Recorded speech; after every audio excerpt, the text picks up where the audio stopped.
a gente continuar, eu quero ler aqui no capítulo 6, do verso 16 em diante. Do verso 16 em diante.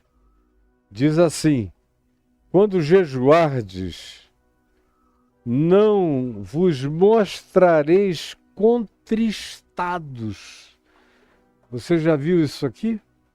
Quando jejuardes, quando vocês praticarem esse ato e esse processo e essa decisão do jejum, não mostrem que estão jejuando. Não vistam e não usem aquela maquiagem dos fariseus, dos religiosos dos dias de Jesus, que jejuavam 2 até 3 vezes na semana, e cada vez que jejuaram e jejuavam, eles se maquiavam com as maquiagens do jejum. Eles faziam aquela cara tristonha. Eles botavam aqueles olhos a meio pau. Eles demonstravam uma determinada fraqueza que nem estava presente. Eles não tinham o menor pudor de falar bem perto das pessoas com aquele bafo de jejum. Porque se você fica sem comer 24 horas, por exemplo, e sem botar nada na boca, e sem escovar os dentes, sem fazer coisa nenhuma, você exala aquele caldo bacteriológico do dragão de Komodo. É o que você encontra, por exemplo, em reuniões de oração. Os irmãos ficam ali horas e horas e horas dentro de um ambiente. Quando acaba a reunião, horas depois, vão falar um na cara do outro e você tem que prender a respiração, senão é desmaiante. Você sabe do que eu estou dizendo. Sabe exatamente muito bem. Aqui, sabe ou não sabe? Aqui, com você, até que enfim, Caio. Sabe ou não sabe o que eu estou dizendo? Pelo amor de Deus, evite, Jesus está dizendo. Quando você estiver jejuando, evite a cara de jejum. Evite a maquiagem do jejum, que é aquela maquiagem de olhos com olheira, cansado. Ao contrário, quando você for jejuar, não deixe que o seu jejum seja uma propaganda, nem uma declaração, nem tampouco algo que você faça para que os outros tenham uma inevitável percepção quanto ao fato de que você está fazendo um jejum que é interpretado pela maioria como uma devoção sacrificial, o que supostamente catapulta o indivíduo para um nível superior de espiritualidade, de dedicação, de aparência, de entrega, ou isso relativamente ao jejum ou a qualquer outra coisa que você possa fazer. Jesus já tinha falado das esmolas antes disso. Depois ele falou da oração, e quando orardes, não sereis como os hipócritas. No caso da oração é que gostam de aparecer, de ficar nas esquinas, com a mão para cima, ó Deus, glória ao teu nome, louvado seja o teu nome, aleluia. Glória, glória, glória, glória, glórias. Você conhece perfeitamente essa teatralidade, essa performaticidade. E hoje em dia isso aí é coisa do passado contido. Porque o pessoal hoje se joga no chão, pula, sobe como lagarta na parede, é uma loucura danada, é um Cirque du Soleil de mau gosto. Se tivesse pelo menos bom gosto, poderia até ser para distração, mas não, é brega, é feio, é horroroso.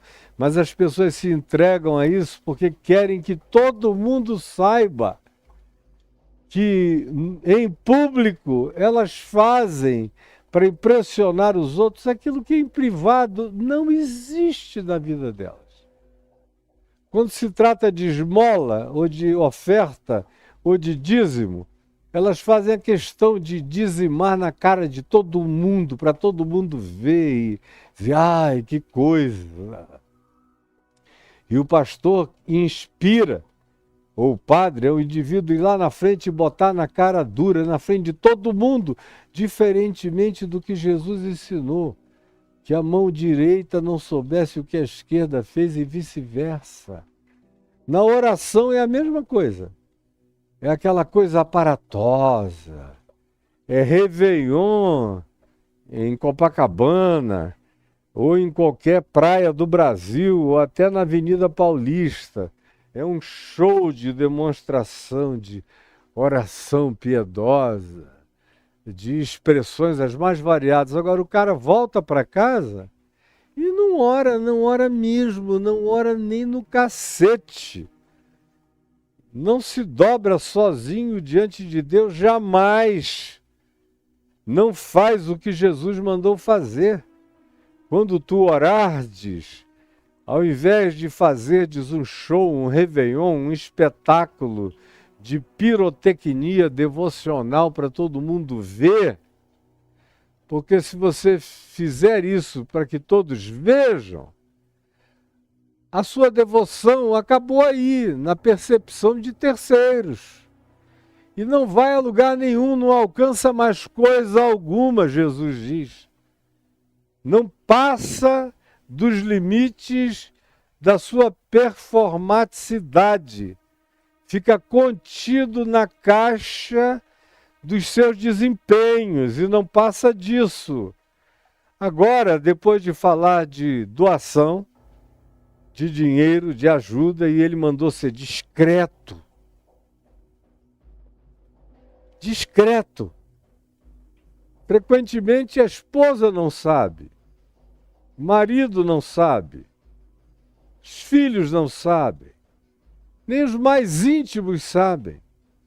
E tanto mais quanto você tem essa delicadeza divina de tratar e ajudar o próximo assim, tanto mais sublime, tanto mais vistoso espiritualmente será o seu ato.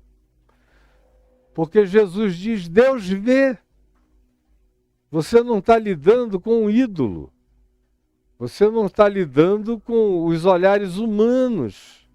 Você não está lidando com as câmeras de televisão. Você não está lidando com a performaticidade de você como influencer. Você não está lidando com nada disso que acabou plastificando a existência da gente e roubando toda a naturalidade pudica, discreta, íntima, silenciosa, calma e atenciosa diante de Deus, com essa gentileza diante de Deus na prática do trato para com o meu próximo. É o ensino da ética devocional manifestada por Jesus e por ele ensinada a mim, a você e a qualquer um que queira aprender a viver e a praticar coisas que não morram, que não se acabem, que não terminem, porque de outra feita você está fazendo de você para você mesmo. No máximo você, como Jesus disse, vai receber um aplauso daquele grupo enganado e que está só aplaudindo a performaticidade da sua hipocrisia. Porque aquilo não tem nenhuma consequência espiritual. Quando é oferta, ela não é fruto do seu coração. Você não sabe ofertar sem ter gente para ver. Como também não sabe ofertar sem depois contar quanto deu, porque deu e como deu. E aí jogou tudo pelo ralo e puxou a descarga espiritual. Desapareceu no esgoto do nada, no nihilo da sua devocional torpe.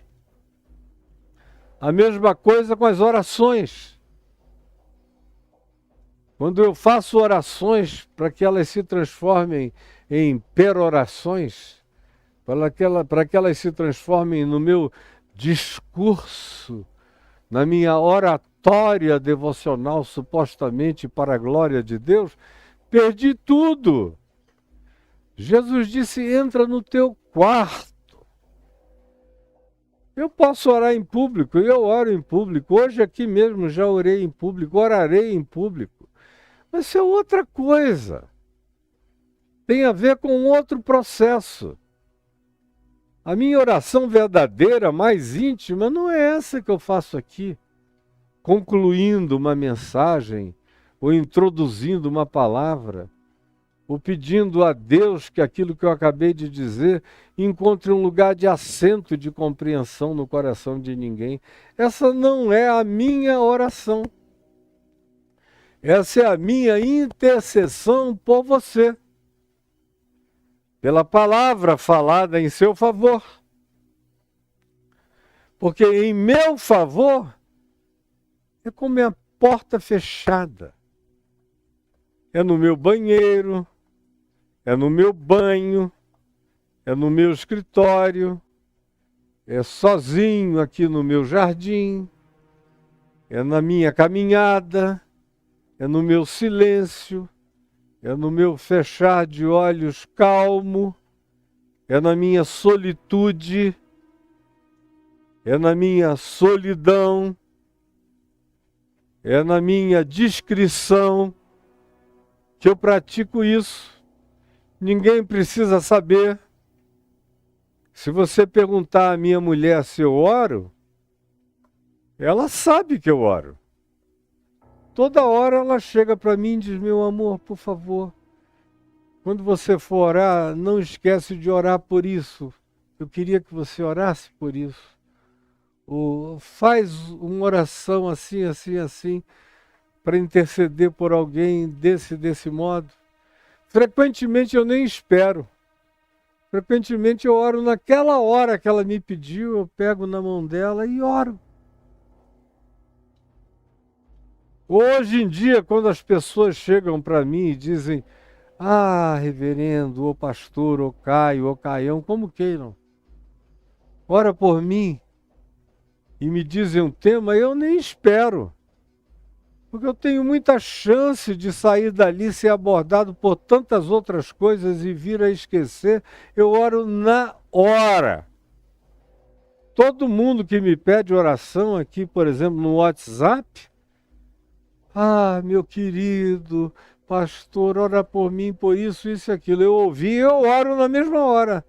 Eu não digo eu vou orar, uma hora dessa, pode ter certeza, quando eu for orar, eu me lembrarei de você. Não, é na hora. Agora, existem coisas que te impactam tanto que não saem mais de você. E você, onde quer que ore, quando quer que ore, e depois de um tempo você aprende a orar o tempo todo, como eu tenho falado aqui, na oração simpática e da oração parasimpática. A simpática ela é tematicamente pensada por mim. Ela é fruto de uma decisão. Vou orar essa oração por estas pessoas. A parasimpática não, ela acontece como uma respiração.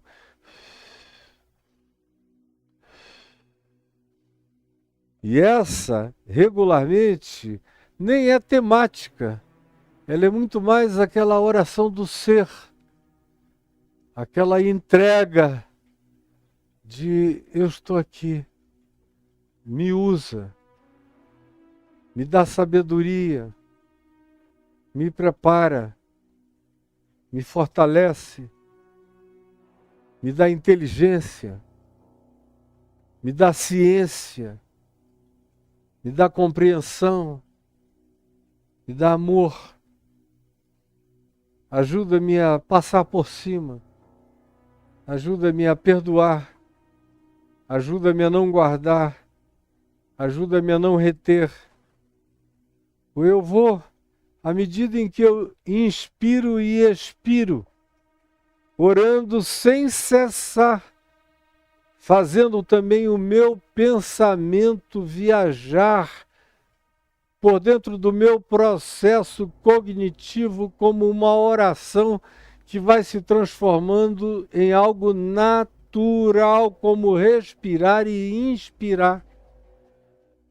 É a isso que Paulo chama de orar sem cessar. Isso é um treino. Ninguém nasce pronto já para isso. Isso é uma escolha, uma decisão, é uma prática contínua, e tanto mais quanto a gente vigilantemente, sem neurose, sem angústia, faça isso, mais natural isso vai se tornando, como respirar. Há horas em que eu respiro conscientemente, quando eu estou fazendo exercício de respiração. E todo dia eu faço. E encho os meus pulmões e oxigeno o meu cérebro. Lúcida, consciente, numa decisão mecânica de fazer isso. E de expirar. Faz parte do bem pessoal de oxigenação cerebral, celular, pulmonar, orgânica que eu pratico como escolha. Mas em 99% das vezes eu estou respirando de maneira parasimpática, sem perceber. É um processo paralelo que não depende de ordem e que serve de analogia para a oração deliberada, que é essa oração simpática, e da oração incessante, que é a parasimpática, onde o meu ser se condicionou a transformar meu pensamento num ato de oração. Até a minha tristeza num ato de oração. Ou a minha alegria é sempre oração. Ou a minha observação de qualquer coisa positiva é uma oração. Ou a minha observação de algo negativo é uma oração.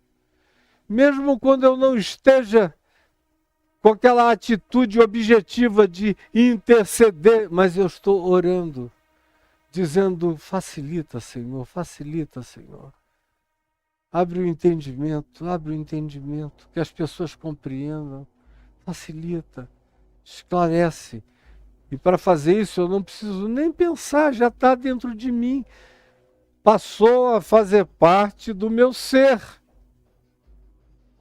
Então Jesus está aqui dizendo: tomem cuidado para que aquilo que deveria ser oxigênio da alma de vocês, da mente de vocês, que deveria ser um exercício mental, cerebral, sublime, elevado, altaneiro, auspiciosamente curador para a mente, para a alma e educador para o espírito de vocês, seja através da oração tópico-simpática, seja através da oração parasimpática de quem vai desenvolvendo a mente de Cristo em si. Mas tudo que ele diz é: não caiam na performaticidade. Na performaticidade das ofertas financeiras, porque elas se tornam de uma banalidade nojenta. Elas se tornam um ingresso que você paga por uma aparição pública. E aí Jesus diz: você vai receber os aplausos dos homens, mas o silêncio do Pai que está nos céus e dos anjos. Silêncio total. Porque você escolheu ser aplaudido pela visibilização humana e caiu na armadilha dos mascarados, dos fariseus, do baile de máscara. A mesma coisa ele diz da oferta, do dinheiro, e a mesma coisa ele diz da oração, e agora ele diz do jejum, que é praticamente uma coisa que acabou entre nós. Acabou. Eu me converti num tempo de muito jejum. O jejum fazia parte de uma consciência espiritual afinada com o diapasão do Evangelho. Era jejuar.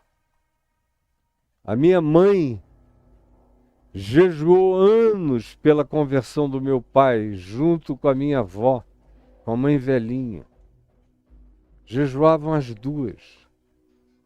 Curvavam os joelhos em casa e oravam, pedindo a Deus que salvasse a nossa família, que estava na iminência de cair num precipício sem volta.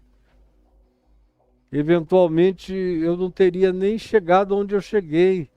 Se aquilo tivesse acontecido, eu teria morrido antes, do jeito que eu era. Eu teria me acabado na adolescência. Meu pai não teria sido o homem santo, lindo que se tornou. Minha mãe não teria envelhecido como uma mulher piedosa, como aconteceu com ela. Nossa família não existiria. Não fossem aquelas tardes longas e silenciosas de oração, de jejum, dela e da minha avó em favor de todos nós, sem que nenhum de nós soubesse, sem que ninguém soubesse. Aí meu pai encontra Jesus no ano de 67. E uma das primeiras coisas que acontecem com ele, uma das primeiras, não uma das últimas, uma das primeiras, lendo o Evangelho, porque ele se converteu lendo Mateus, Marcos, Lucas e João, não foi lendo teologia, nem catequese, nem ouvindo o instrutor, não, foi lendo os evangelhos. Pura e simplesmente de carreirinha ele encontrou Jesus. De maneira esmagadora, chocante. E lendo os evangelhos não dá para você fugir do tópico do jejum, está aqui. Jesus jejuava, orava. E o jejum de 40 dias e 40 noites, ele foi para o deserto. E o grande chamado do diabo durante aquele jejum é: vai para o meio do povo. Deixa as pessoas verem o que tu és capaz de fazer. Usa a tua miraculosidade publicamente, transforma a pedra em pães. Sacia a fome de milhões. Tu vais cortar caminho, como você já viu aqui comigo no capítulo 4. Ou pula do pináculo do templo abaixo, porque toda a proposta de Satanás era uma espiritualidade de performance, de aparência, de visibilização. Pula, todo mundo vai ver, vai dizer: uau! Você vai bombar da noite para o dia, você vai lacrar, meu filho. Pula! Sobe no alto monte e diz: curva-te diante de mim e eu vou fazer você se tornar conhecido, bombado, da noite para o dia, na terra toda, entre todos os reinos deste mundo. É só uma pequena concessão que você tem que fazer. Meu pai, no entanto, vinha lendo o Evangelho e entendendo com discernimento súbito, imediato, com uma clarividência espiritual e um discernimento aturdidores, maravilhosos. E uma das primeiras coisas que se inaugurou na vida dele foi o jejum. Eu me lembro dele perguntando à minha mãe: como é que você faz para jejuar? E a minha mãe deu as primeiras instruções para ele. Depois eu o vi um dia conversando com o reverendo Antônio Elias, que era um homem que jejuava com muita regularidade. Eu me lembro de um tempo que ele jejuava toda sexta-feira. Passava 24 horas em oração. Se afastava de tudo, de todos, ia para o templo, fechava tudo, ficava quieto, de joelhos, orando e intercedendo por todos. E ele explicou ao meu pai como ele fazia, mas disse ao meu pai, olha, cada um tem que ter seu próprio bom senso. Nem todo mundo consegue jejuar por períodos longos. Tem gente que por condições orgânicas passa mal. E o jejum não deve ser uma forçação de barra. A gente deve fazer de modo a não se tratar mal enquanto faz. Agora, o senhor vai fazendo os ajustes da sua própria condição orgânico-mental para a prática do seu próprio jejum. E como meu pai era um homem acostumado a passar dias sem comer, desde o tempo de jovenzinho, com 16, 17, 18 anos, no Alto Rio Purus, cuidando das coisas da família, do seringal e do castanhal, que ele era o responsável, com todos os irmãos mais velhos estudando no Rio e em Salvador, era ele o único homem com capacidade de fazer aquela gestão toda. E talvez o único com capacidade mesmo de fazer a gestão. E ele ficava 2, 3 dias dentro de uma canoa remando sozinho, rio acima, rio abaixo. Bebia água contaminada do rio. Quando dava muita fome, ele botava um pouquinho de farinha do Arini numa cuia indígena, com um pouco de água, e fazia um chibezinho e comia. Já era um indivíduo treinado. E aí, agora, já na meia-idade, convertido, o jejum para ele, de repente, se tornou o maior banquete da vida dele. E ele começou isso sozinho. Não convidou ninguém para orar com ele, para jejuar com ele, sozinho. E ele dizia, olha, eu vou ficar essas próximas horas, ou esse dia, essas 24 horas, no meu escritório. Aí, na sexta-feira, quando todos os funcionários dele iam embora, ele se fechava lá até o sábado, jejuando, orando na presença de Deus. Voltava cheio de encantos, de alegria, com a mente dilatada. E aprendeu sozinho o que cada um pode aprender sozinho. E ele aprendeu e dilatou. Conforme o organismo dele crescia e se adaptava, junto com aquela disciplina mental, psíquica, espiritual e orgânica. O jejum é uma disciplina multidimensional na existência da gente. E ele voltava para casa numa alegria. Depois de um tempo, ele passou a fazer isso em casa. E a gente já sabia, ele não avisava nada, nem ninguém, mas a gente sabia que quando aquela porta estava fechada, ele estava jejuando. E ninguém ficava batendo para saber se ele estava bem. Todo mundo sabia que ele era um homem lúcido, que ele estava bem. Se ele precisasse de alguma coisa, ele pediria. E os anos passaram, até que 6 anos depois eu me converti. E já me converti com meu pai treinado na prática do jejum e da oração, com toda a discrição. Toda a discrição. Toda a quietude. Toda a tentativa de ocultar o jejum dele da percepção pública, como Jesus mandou.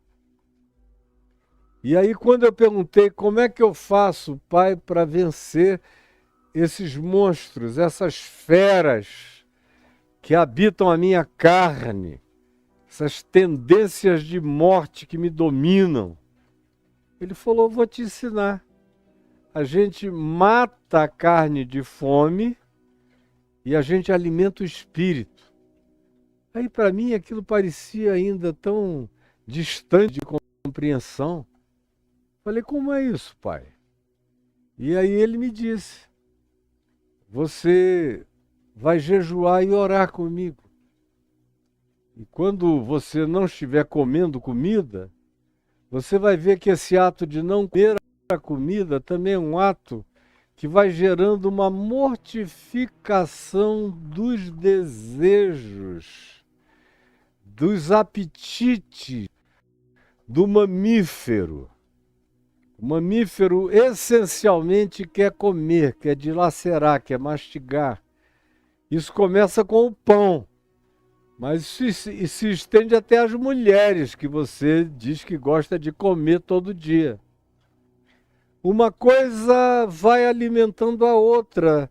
Se você pratica, assim como a glutonaria faz você perder a dimensão da autocontenção em todas as demais áreas, você faz uma concessão de permissividade que vai do comer e do beber em excesso até as práticas sexuais mais exageradas ou as práticas de qualquer outra natureza em estado de exagero exacerbado.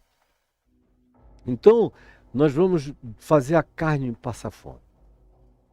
E eu falei, e o espírito? Ele disse, o espírito se alimenta de jejum e da palavra. E eu falei, como é isso? Você vai ler comigo. Nós vamos ler os salmos em voz alta, nós vamos ler os evangelhos. Eu leio para você, você lê para mim, a gente vai lendo aqui.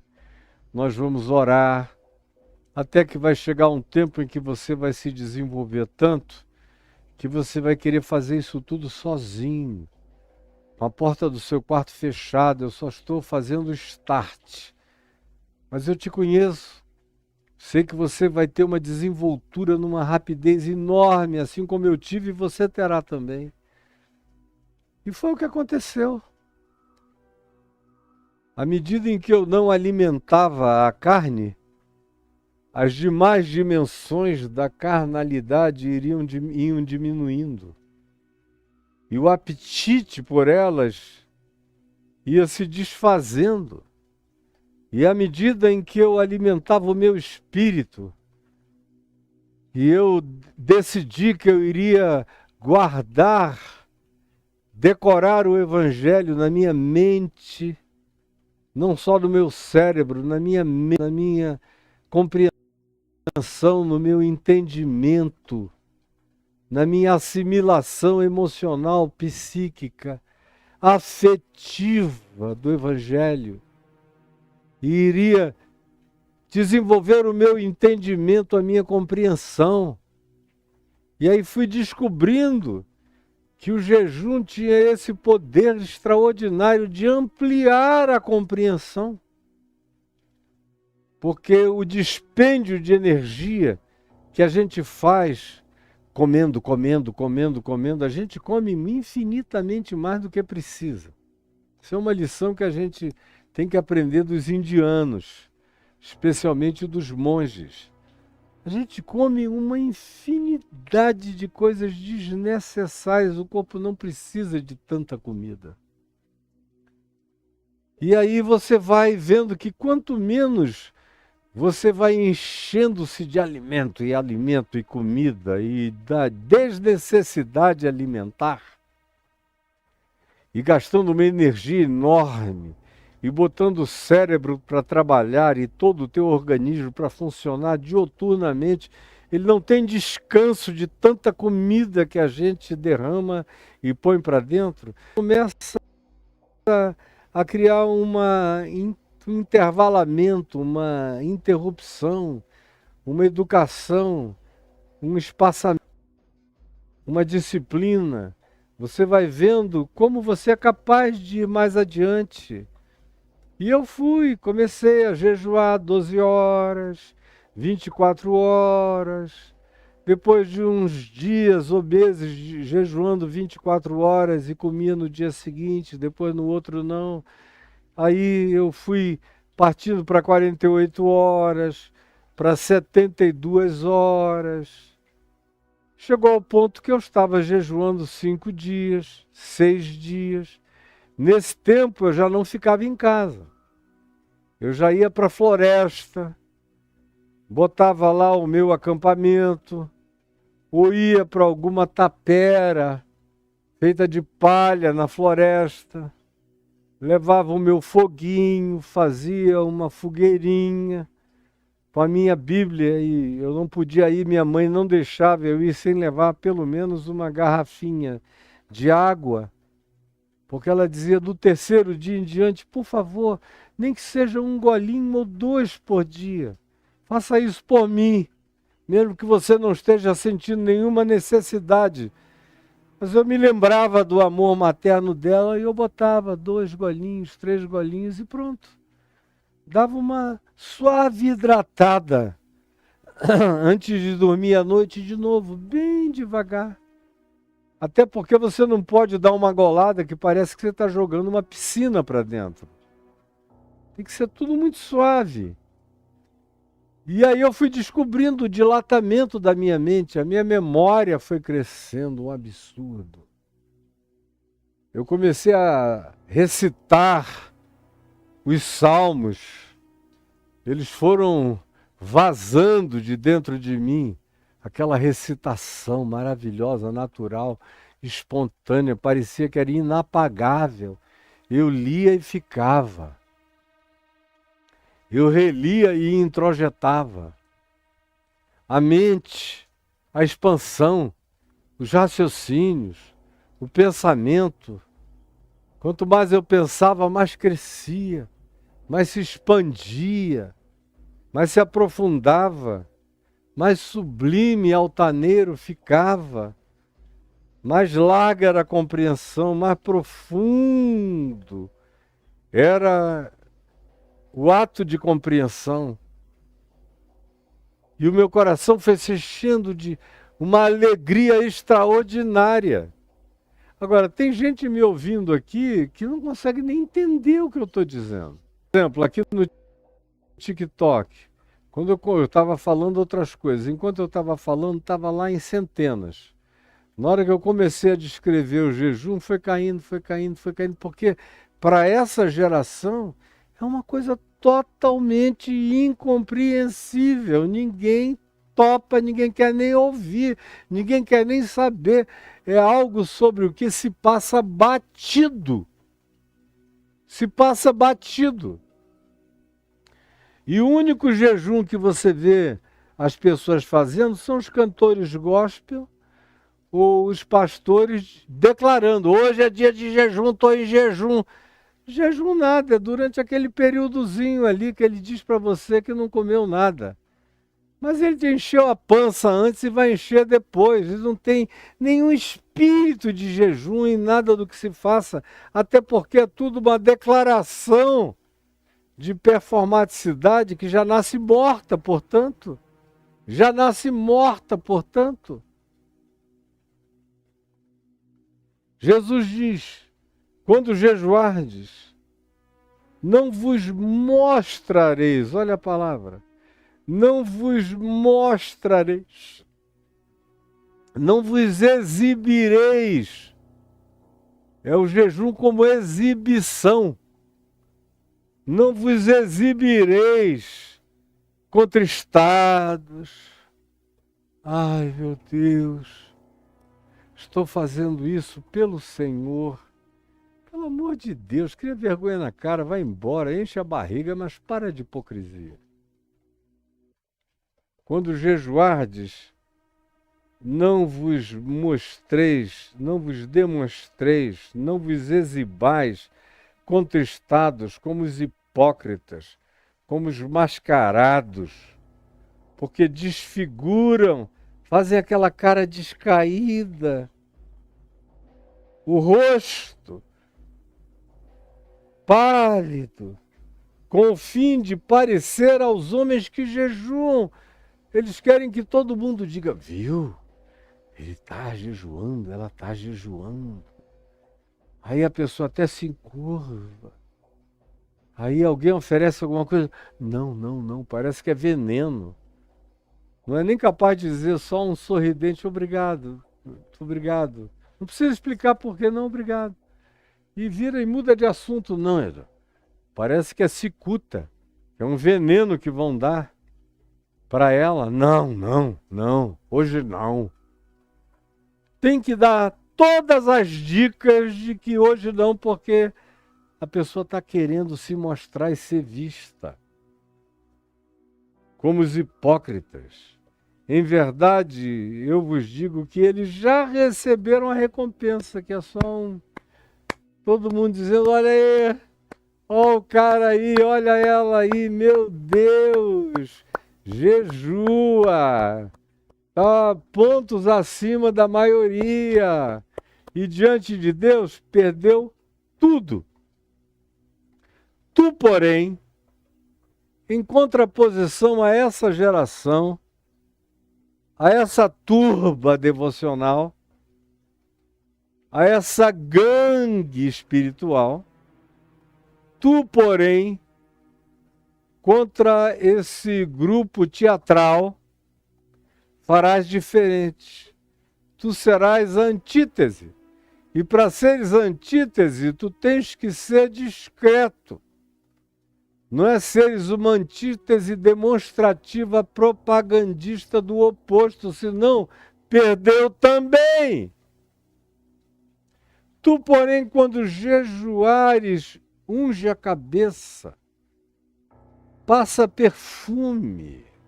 Ungir a cabeça era botar um óleo cheiroso na cabeça, fazer um bom penteado cheiroso. Bota uma boa roupa, lava bem o teu rosto, para que todo mundo que olhe te veja limpo, gostoso, bonito, cheiroso, com uma boa aparência, com uma boa roupa, sem nenhuma propaganda de jejum. Não faças diferente, mas ao contrário, não te mostres com essa aparência.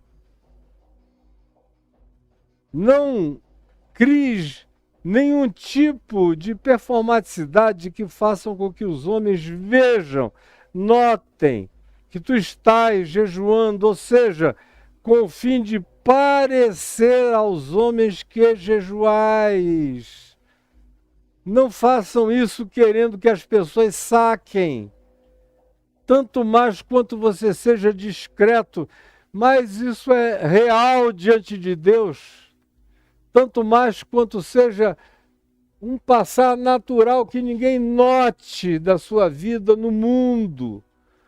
Isso não pode ser objeto de papagaiamento, de propaganda de nenhuma natureza, senão já era, acabou, morreu, perdeu, meu irmão, perdeu. Tu, porém, é uma convocação contracultural. Nos nossos dias, então, aonde ninguém jejua mais e os que jejuam fazem disso uma propaganda nojenta, só de teatralidade, esse tu, porém, fica mais gritante do que nunca. Tu, porém, não sejas assim, não te apresentes assim, não ponhas essa cara para fora. Sim, jejua diante do teu Pai que está em secreto, que vem em secreto, é para Ele, é com Ele. E tu só receberás o benefício espiritual, psíquico, emocional, afetivo, profundo, íntimo e de graça, de autoridade e de unção, se isso for feito com essa naturalidade que se esconde dos homens para ser muito visível diante de Deus. E o teu Pai que vê em secreto, teu Pai que vê em secreto, que vê teu coração, é para Deus. E essa é uma das maiores demonstrações se a gente ainda crê em Deus ou não crê mais em Deus. Eu sei quando uma pessoa ainda crê em Deus, pelas capacidades de disciplina espiritual silenciosas que ela pratica. Eu sei. E sei quando Deus virou só um espetáculo, uma performance, um tema, um desempenho, uma teatralização, porque ela é até capaz de publicamente, de convocar o dia e marcar a hora do jejum, da oração, venham todos, para o nosso jejum, para a nossa oração, e saem dali e vão encher a pança de feijoada. E a única coisa que vai acontecer é que vão ficar barrigudos. Mas a mente vai continuar atrofiada. O espírito não vai desenvolver namoro, porque o jejum silencioso na presença de Deus é um namoro. É um namoro. É como fazer amor na recâmara mais interior da vida. É gozar no íntimo. É um treinamento de dilatamento mental, emocional, afetivo, espiritual, psíquico, diante de Deus, que só acontece na solitude. Na presença do mundo, você fica tão distraído com as caras e bocas e performances e aparências que não há jejum que sobreviva nesse espírito do teatro. Ele só ganha a sua capacidade de desenvolvimento, de desenvoltura do secreto. Nesse namoro íntimo com Deus. Onde os pensamentos não são limitados pelos tópicos exteriores.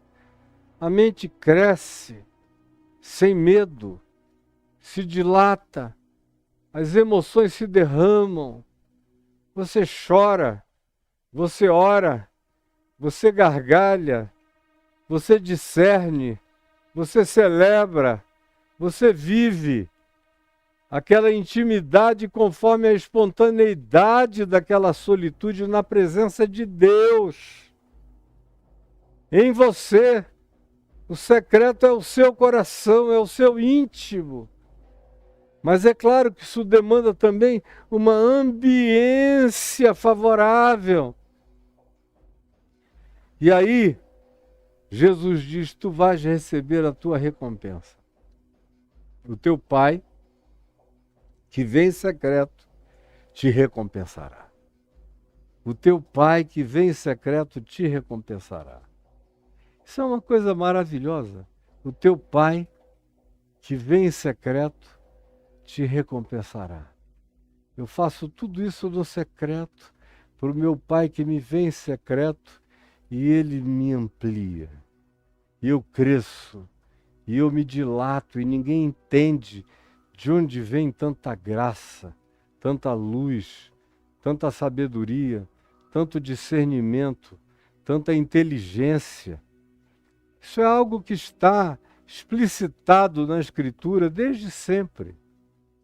Não apenas no Novo Testamento, mas você vê, por exemplo, um dos melhores exemplos disso, você encontra nos Salmos. Nos jejuns dos salmos e no que decorre daqueles jejuns, que em geral são salmos esplendorosos dos intestinos do espírito colocados para fora. Ou você vê isso, por exemplo, no profeta Daniel, no jejum de 21 dias, em outros muitos jejuns que ele fez. E qual o resultado daqueles jejuns? Se diz, por exemplo, que a mente dele e dos seus amigos se desenvolveu mais do que a de todos os cientistas, sábios, astrônomos, astrólogos e homens e mulheres de saberes na Babilônia, ou entre os medos e os persas, ou em qualquer outro lugar. Eles desenvolveram conhecimento, sabedoria, discernimento superior a todos. a ponto de Nabucodonosor, tanto quanto o rei Dario, declararem que sabiam que sobre eles havia o Espírito do Deus Altíssimo, porque ninguém tinha mais sabedoria, ninguém tinha mente mais dilatada. Vocês vejam como não é um jejum que atrofia, não é um jejum que emburrece, porque não é religioso. Ele é feito na presença de Deus, na descrição total da vida. Tem a ver com uma separação de tempo para derramar o ser na presença de Deus como uma libação viva, como um sacrifício vivo, santo e agradável a Deus, como um culto racional que nos transforma a mente, que nos dilata o ser, que nos expande todas as dimensões. Agora, você quer isso? Você já está aqui pensando no tempo que você está perdendo me ouvindo. Quando você vê depois o tempo discorrido, você até vê em alguns lugares, especialmente nas redes sociais mais juvenis, você vê 10, 12 mil pessoas assistiram a sua live, mas você vai ver a média de duração de assistência. Aí quando chega a 1 minuto de pessoa que deu atenção àquilo ali, é muito. Você fica pedindo a Deus que aquele minuto tenha gerado alguma coisa. Do contrário, ninguém tem mais tempo para nada. Vai ter para jejuar? Claro que não. Eu sou um bobo. Você não vê que eu sou um idiota? Que eu sou um otário? Que eu sou um fora de moda, um demodê? Eu podia estar falando outras coisas. Trazendo curiosidades bíblicas que você não sabia para provocar você. Você sabia disso? Que no hebraico é assim, que no grego é assim, mas você não sabia, né? Ah, mas está sabendo agora. Viu como é que a interpretação é essa, aquela. Mas viver com amor, viver com consciência, viver sem precisar ficar consultando, porque você já está consultado, já está inscrito em você e cresce. Um ponto vira um lago vira uma grande laguna. Uma laguna vai se transformar num tributário de um rio, que vai correr para o mar, que vai contribuir com o oceano dos conhecimentos. Isso é o que a espiritualidade discreta em Cristo faz de nós. Do contrário, você vira só uma poça de lama que não dá nada para ninguém e não serve nem para você descedentar a própria sede. Mas essa é uma geração que me dá muita tristeza de vê-la, o desperdício. Nunca uma geração teve tanto acesso tão fácil. Quem me dera, quando eu encontrei o Evangelho, eu tivesse alguém como eu ensinando o Evangelho todo dia, do jeito que eu ensino aqui, para eu, no meu quarto lá em Manaus, há 50 anos atrás, abrir e receber a instrução. Meu Deus, se eu viajei na velocidade da luz, eu não sei em que velocidade eu teria viajado. Teria feito uma dobra espacial, teria entrado num buraco de minhoca, teria atravessado um buraco negro para outra dimensão. Teria sido de uma rapidez ainda muito maior. Mas não, fui eu sozinho e Deus, e com a ajuda do meu Pai. Agora você tem tudo pronto. Tudo. Mas está aí numa inquietude, numa angústia danada. Então, não há esperança de desenvolvimento espiritual para a sua vida. Você está me ouvindo? Deixa eu falar de novo aqui para você. Não há esperança de desenvolvimento espiritual para a sua vida. Você vai ser sempre um mascarado, um ser de performance,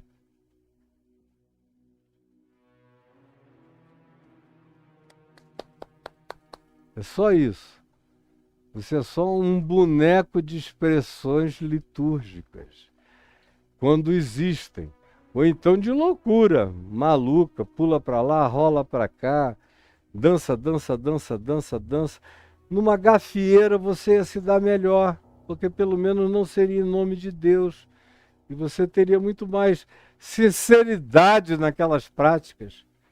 Eu vejo cultos aí onde, se eu pudesse, eu mandaria todo mundo para uma gafieira, para um lugar assim. Vai lá e se expanda, cara, à vontade, não é pecado não. Agora, fica pecaminoso quando você vem fazer esse nome de Jesus, como se Jesus tivesse ensinado que quietude diante de Deus fosse essa loucura maluca acerca da qual Paulo fala em 1 Coríntios 12 e 14. E você nunca nem leu e nem quer ler, porque você não quer saber a verdade. Você quer continuar na loucura carnavalesca da sua falsa espiritualidade. É isso que você quer. E eu estou aqui falando sozinho. Só não estou sozinho porque Deus sempre separa 7.000 que não dobram os joelhos a Baal, sempre separa alguns seres humanos diferentes, mas eu sei que eu estou falando por uma minoria das minorias. E não tem nenhum problema. Pelo menos eu sei que estou ensinando a verdade que pode mudar o ser e fazer a revolução do Evangelho se implantar em você. Portanto, quando orardes, não façam disso uma palhaçada, é o que Jesus está dizendo. E a gente ainda vai ter mais adiante outras manifestações dessa oração da palhaçada. Diferentemente da oração que rasga o trono de Deus, que rasga o Santo dos Santos, que penetra no lugar onde eu já estou ancorado em Cristo Jesus, em Deus. No lugar onde eu já estou assentado nos lugares celestiais, em Cristo Jesus, em Deus, meu Pai. Senhor Jesus, eu não preciso repetir mais. Está tão óbvio, está tão claro. O benefício de ser como tu ensinaste. Eu conheço em mim. Eu sou fruto desse desenvolvimento, dessa expansão mental, que de outra sorte eu não teria tido. Tu me deste a inteligência que decorreu dessa potencialização, dessa graça, do contrário, eu não teria tido. Tu me deste o discernimento, a compreensão, a sabedoria, o conhecimento, em anos e anos e anos e anos de silêncio quebrantado, pedindo graça, luz, entendimento, discernimento, para não ser enganado nem na minha geração e em nenhuma outra geração do mundo, onde quer que tu me pusesses ou me pusesses. Pelo que eu te agradeço e peço que no coração de alguém ou de alguns essa fome, essa sede, esse desejo, essa disposição se estabeleçam como escada de progresso.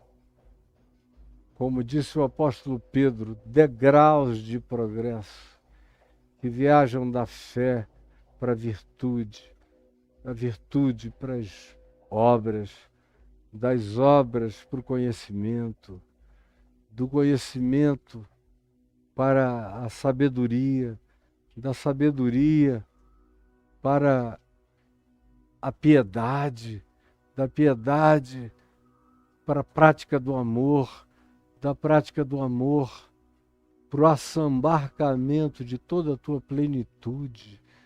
Permite que nós não paremos de crescer, é o que eu te imploro. Do contrário, quem não cresce morre. Quem não cresce morre. Quem não cresce morre. Por favor, ajuda-nos a entender e ajuda-nos a praticar. É o que eu te imploro, em nome de Jesus. Amém e amém. E eu vou parando aqui com você nesse nosso primeiro dia do ano, lembrando algumas coisas importantes. A primeira coisa que eu quero lembrar a você, já devia estar aí, tem esse QR Code, você aponta, você sabe como faz, aponta a sua câmera, cai lá. Tem todos os cartões de crédito e tem também o Pix para o meu ministério.